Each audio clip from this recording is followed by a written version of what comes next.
Halo semuanya, perkenalkan saya Fransa Stefani dari kelompok 5, kelas LA 19. Hari ini saya akan mempresentasikan artikel ilmiah kami berjudul Koneksi Spiritualitas dan Kontribusi Sosial di Kalangan Remaja dalam Kehidupan Modern.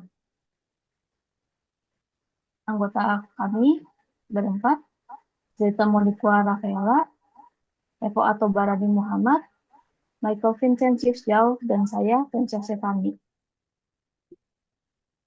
Bagian pertama yaitu abstrak. Penelitian ini bertujuan menganalisis hubungan antara spiritualitas dan kontribusi sosial remaja dalam konteks kehidupan modern. Melalui pendekatan kualitatif, melalui wawancara dengan remaja dan orang tua,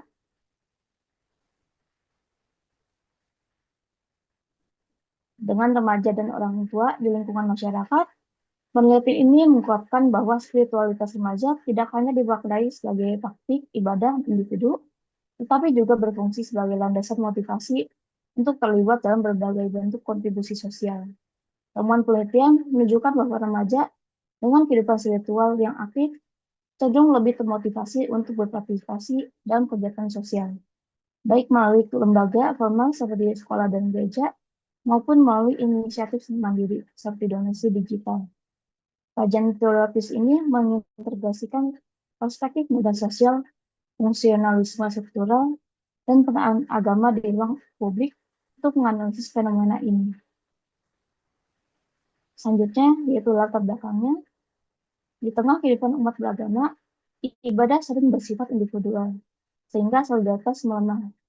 Selaras dengan SDG 16, proyek ini diharapkan memulihkan kebersamaan melalui kegiatan rohani sosial, menumbuhkan kepedulian, perdamaian, dan kolaborasi demi komunitas yang inklusif dan penuh kasih.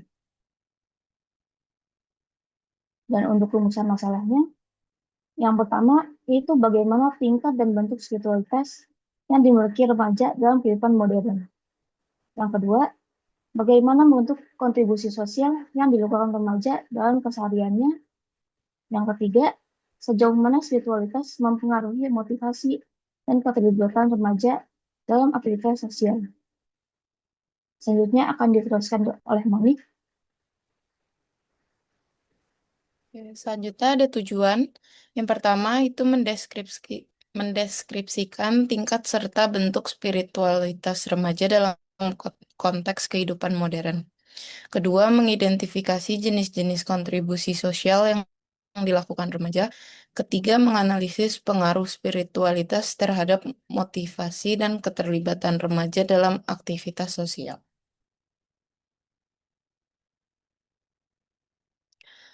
Untuk kajian teori, masalah-masalah seperti miskomunikasi antar kelompok, minim ruang dialog, dan lemah sinergi dengan institusi lain terlihat najis dengan kita. Jika ini terus berlanjut, rasa saling menjaga dan memicu potensi deviasi dan konflik. Nama ada teori modal sosial atau social capital theory. Bayangkan komunitas kita seperti gugusan kepulauan nan indah. Setiap pulau memiliki keunikan dan keharmonisan sendiri. Inilah yang dalam teori modal sosial disebut bonding social capital, ikatan erat dalam kelompok sendiri. Namun keindahan ini tidak lengkap jika tidak ada jembatan yang menghubungkan pulau-pulau tersebut. Bridging social capital adalah jembatan penghubung itu. Jalur yang memungkinkan kita menyeberangi lautan perbedaan dan bertemu di tengah untuk bersama-sama membangun. Next, teori fungsionalisme struktural atau structural functionalism. Nilai-nilai luhur dalam setiap agama seperti welas asih, tolong-menolong, dan keadilan sesungguhnya adalah air kehidupan yang dapat menyuburkan tanah tandus relasi sosial. Ketika nilai-nilai agama ini dihidupkan dalam tindakan nyata, ia menjadi kekuatan transformatif yang mampu membalikkan keadaan. Peran agama dalam republik. Religion in the public sphere. Di tengah gemuruh modernitas yang kadang memekakan telinga, suara-suara agama justru penting hadir dalam percakapan publik, bukan sebagai teriakan yang memekakan, melainkan sebagai bisikan hati yang menenangkan. Bukan dalam bentuk dogma yang kaku, melainkan sebagai sumber inspirasi nilai-nilai etika universal yang dapat dipahami semua kalangan.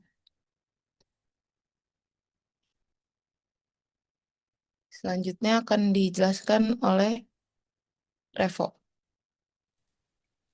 Selanjutnya ada metode metode penelitian observasi kualitatif, wawancara atau FGD.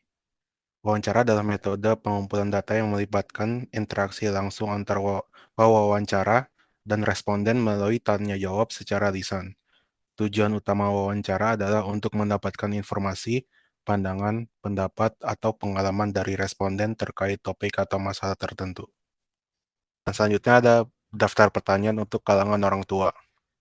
Pertanyaan yang pertama, menurut Anda, bagaimana tingkat dan bentuk spiritualitas yang terlihat pada anak remaja Anda dalam kehidupan sehari-hari?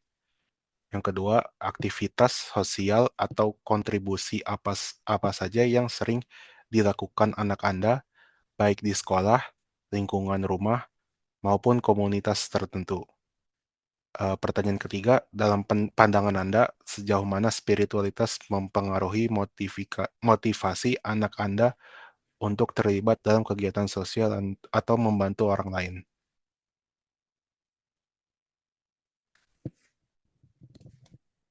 Nah, jadi untuk kesimpulan hasil interviewnya itu yang pertama ada spiritualitas dalam keseharian. Remaja menunjukkan spiritualitas melalui kebiasaan sederhana seperti berdoa sebelum tidur, rajin ibadah, mengikuti doa bersama Advent atau Natal, serta nilai batin seperti memaafkan, mengikhlaskan, dan menerima hal sulit. Kedua, ada aktivitas dan kontribusi sosial. Kegiatan sosial remaja banyak dilakukan di sekolah dan gereja. Contohnya menjadi OSIS, ikut aksi panti asuhan, donasi mingguan, dari bantuan bencana, dan pembagian sembako saat Natal. Yang ketiga ada pengaruh spiritualitas. Spiritualitas sangat memotivasi remaja untuk berbuat baik. Ajaran kasih dalam Katolik dan kegiatan sosial gereja, ditambah pengaruh donasi di media sosial, mendorong mereka aktif membantu sesama.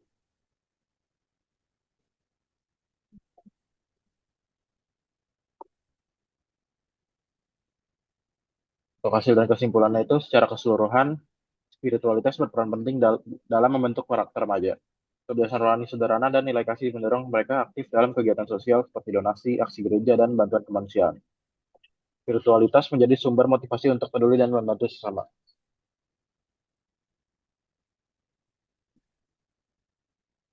Harapan ke depannya itu, jadi diharapkan spiritualitas generasi muda tidak hanya menjadi praktik ritual pribadi, tetapi juga berkembang menjadi kekuatan yang aktif mendorong kepedulian sosial yang lebih luas dan berkelanjutan. Semoga nilai-nilai spiritual yang mereka anut seperti kasih, keikhlasan, dan tanggung jawab terhadap sesama dapat diterjemahkan tidak hanya dalam kegiatan keagamaan terstruktur, tetapi juga dalam inisiatif mandiri di masyarakat. Respons terhadap isu sosial di sekitarnya, serta kontribusi melalui berbagai saluran termasuk media digital.